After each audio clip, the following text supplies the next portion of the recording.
On the 11th of May 2012, a father of 17 children devised a plan to revenge his ex-lover, but the plan turned deadly when 6 children died in a horrific fire. This is the case of Mick and Marianne Philpott.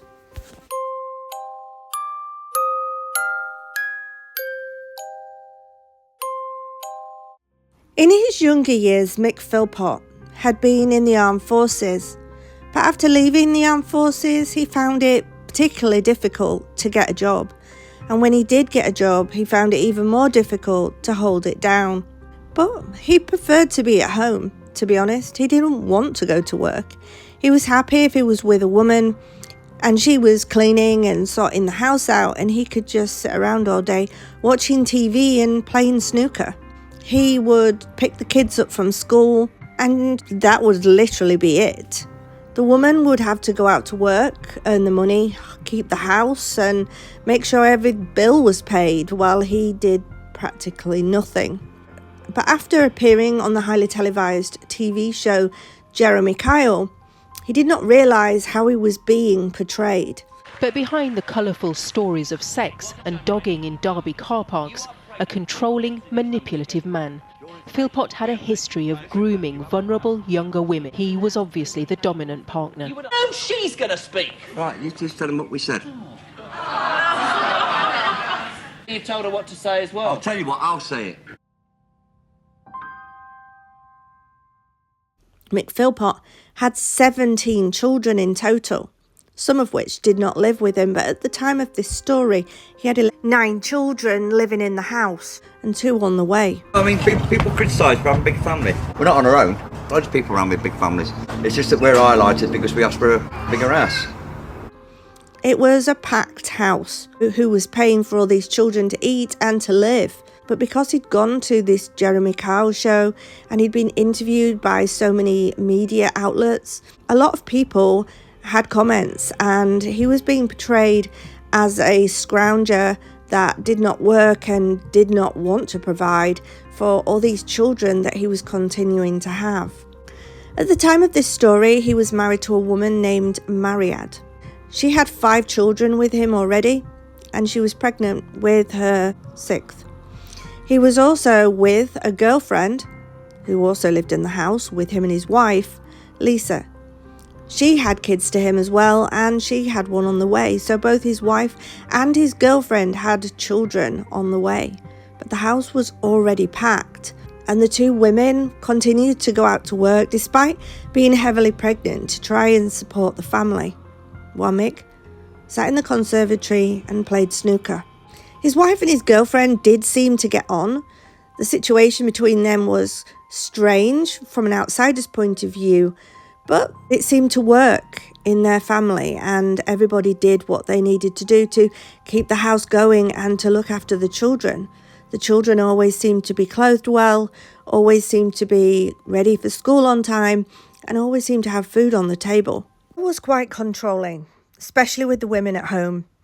It was the only thing he did have control of. Literally, when the women were at home, his wife and his girlfriend, they were not allowed to leave the house without his permission. Everything in the house revolved around what he wanted and what he needed, and he would shout, "A cup of tea," and would just expect it to appear next to him. "I deserve a bigger house," he would say to the media. "I've been wronged, and if there's something I want, I will get it one way or another." Phil was quite verbal, he was quite physical and aggressive in the home. If the 2 women or the children did not do what he said to them to do, then he would get quite physical, quite verbal and quite aggressive. He was dominating the house, and everything revolved around his way or the highway. Now, there was a caravan on the driveway of the house, and because the house was so full with all of the children, the wife and the girlfriend, what would happen would be the wife would sleep out in the caravan one night. Mick fell asleep with her in the caravan. The following night, the girlfriend would sleep in the caravan, and they would alternate it each and every night so that they all got equal amount of time with Mick Philpott. The women were unable to leave the house without his permission. They were unable to go shopping and were not given any money. It controlled where they went, whether they left the house, and even how much they spent if they did go out. They were expected to stay at home, cook, clean, and do all the chores. He even referred to his wife and girlfriend as bitches. He referred to them as bitches in the media and even at home. Mr. Philpott was now claiming £25,000 a year in benefits to feed and clothe his children, and he thought he had it all. He was claiming $25,000 a year in benefits. He had a home that was paid for. He had a wife, a girlfriend, 9 children, and 2 on the way. And by the spring of 2011, there were now 11 children living at 18 Victory Road in Derby. The kids seemed to have plenty of toys. They were wearing good clothes. They had trampolines, slides, swings, and climbing frames in the back garden, and neighbours referred to them as well-behaved children. But eventually, after 2 more children had arrived, and there were now 11 children, plus the adults, he went back to the media to challenge the government about this new, bigger council house that he felt he deserved, and it backfired. Instead of coming out of this as this poor, hard-done-to father who was struggling and unable to properly house all these children, he came out of it looking like a scrounger who refused to work, refused to pay for his own children to eat, claimed all these benefits, and the tabloids went wild. Most of the UK had an opinion on Mick Philpott, and he became angry that he was being portrayed in this light. Angry that the government were not budging over this house. The tension was growing at home. Phil was unhappy. He wasn't getting his own way with the council, and it was causing a lot of tension at home. His girlfriend, Lisa, was the only one that would rebel. She was the only one that would argue back and stick up for herself, whereas his wife, Marianne, would kind of do anything that he told her to do. The girlfriend hated it. She was getting frustrated with the whole situation, and she decided she was going to challenge him over everything. He didn't like it. So in the February, the girlfriend Lisa went to the wife, Marianne, and said, I'm going to try and take the children swimming. So she took her own children swimming that day. Phil had agreed to it, and she took the children out for the day, but she never returned, and her plan was to never return back to the house. She went to her sister's house, and when Phil realised that she was not coming home, he was losing control. He'd lost his girlfriend, he'd lost his children, his family was broken, and he was really annoyed. He started harassing Lisa, trying to get her to come home. She quickly got a restraining order out on her ex because she knew what he was like. But Mick had a plan. He decided to tell the police that his ex-girlfriend Lisa had said that she was going to come round to his house and burn the house down. Now this was a complete lie. Obviously the police questioned Lisa, and she explained that she'd left him, she had no intention of going back, that he was controlling, manipulative, and he was just lying. Police did not take any further action. There was nothing to go on but hearsay back and forth from 2 people who had just split up. The restraining order was still in place, but this was a plan that Mick Philpott had devised because the house would burn down. And the plan was that he would get that bigger council house he'd been waiting for, and he could blame it all on his ex-girlfriend Lisa, who he wanted to get his own back on because she'd left him.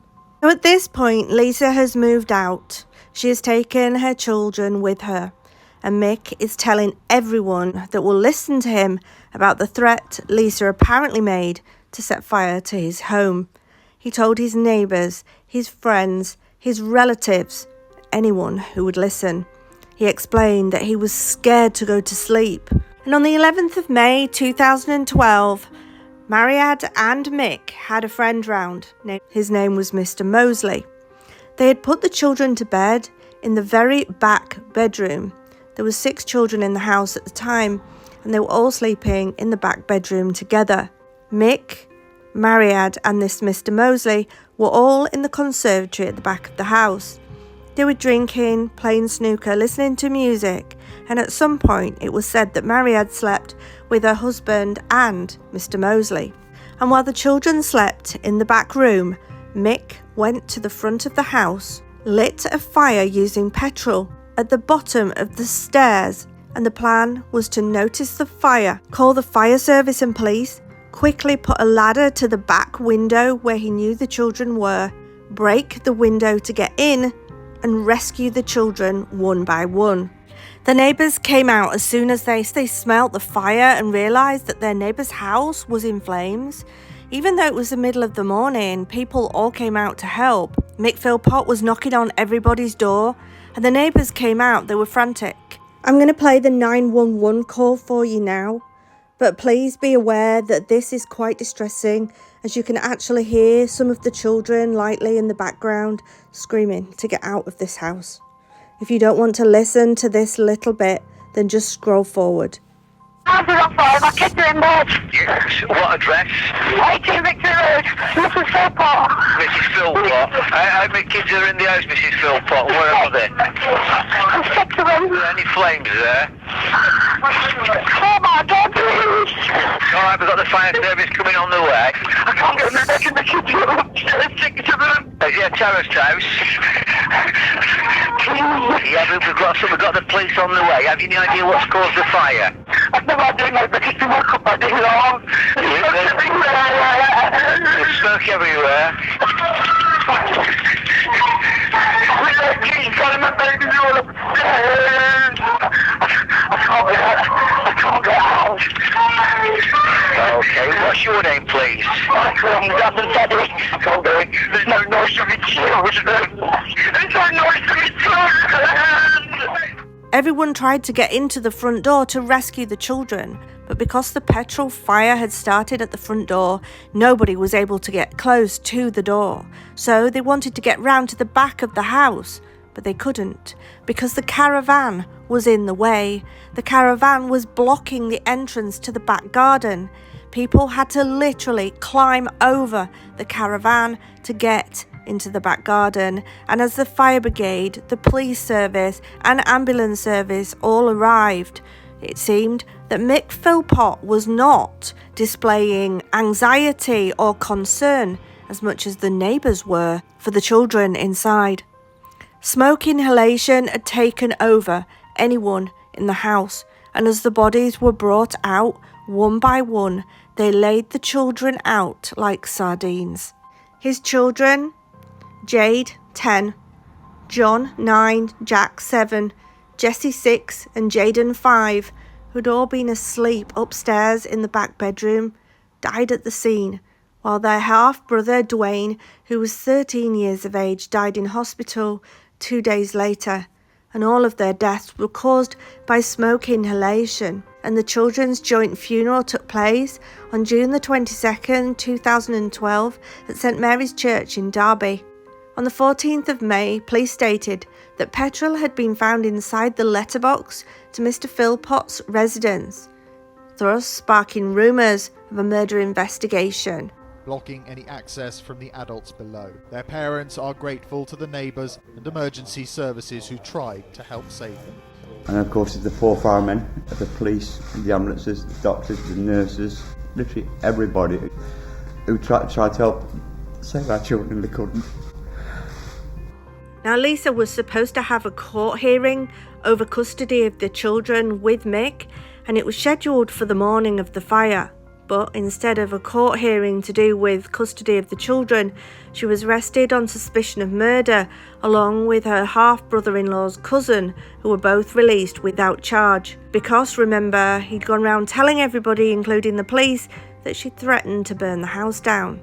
Meanwhile, witnesses reported that Mr. Philpott had behaved strangely. For someone who had just recently lost all of his children, he appeared like he enjoyed the media attention. He didn't seem sad. Police put the Philpotts into a hotel room, which they bugged, trying to gain evidence, confirming that the couple were responsible for this fire.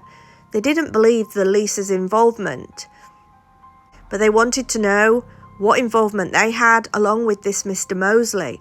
And then they transported Mariad and her husband Mick Philpott to the police station. They used a van to transport them, and they had a device in there so they could listen in on what they were saying en route. Heard some interesting information. Mr. Philpott turned round to his wife Mariad and said, "Are you going to stick to your story?" He also then said, "I didn't mean to do this on my life." I said in the story. What? You know something? Have they got any evidence on you? They've got nothing on me. Nothing. Now, Mr. Philpott and Mariad, his wife, were arrested on suspicion of murder on the 28th of May 2012. After seeking additional time for questioning, the couple were charged with murder on the 30th of May. A discarded petrol container and a glove were found near the house, and in November, forensic investigators discovered that the clothes of the Philpotts and Mr. Mosley had petrol on them. Why would they have petrol on them unless they'd been involved in starting that fire? On the 5th of November, this Mr. Mosley was arrested and charged with murder. This charge was later downgraded to manslaughter. Mr. Mosley had previously been arrested in the inquiry and was released on bail in June 2012.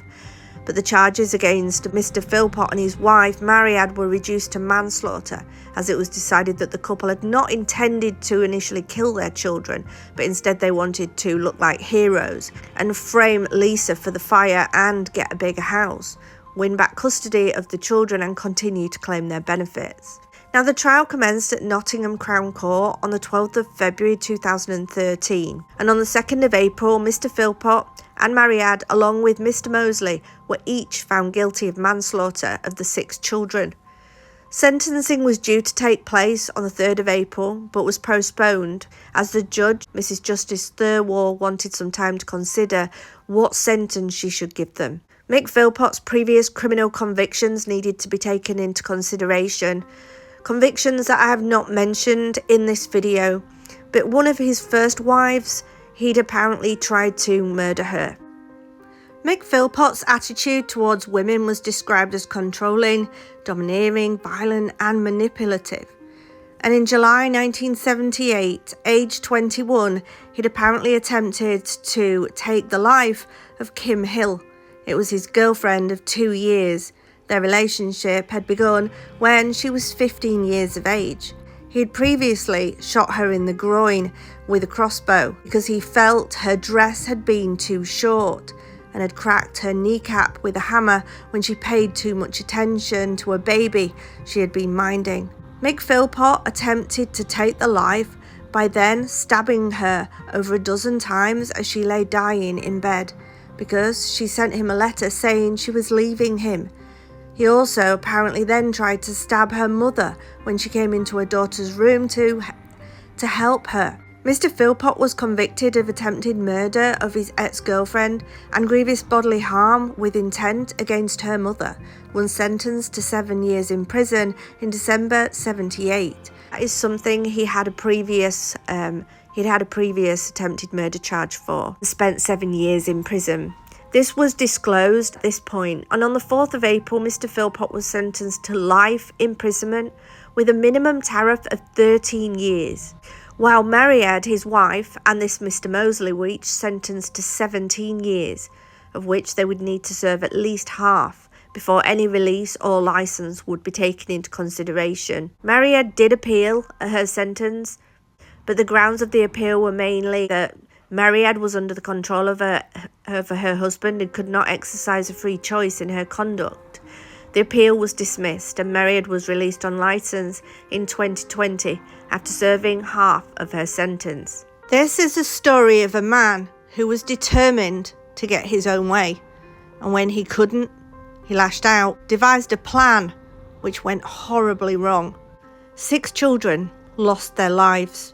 Jade, John, Jack, Jesse, Jaden and Dwayne all lost their lives at 4 a.m. on the 11th of May 2012. May they rest in peace.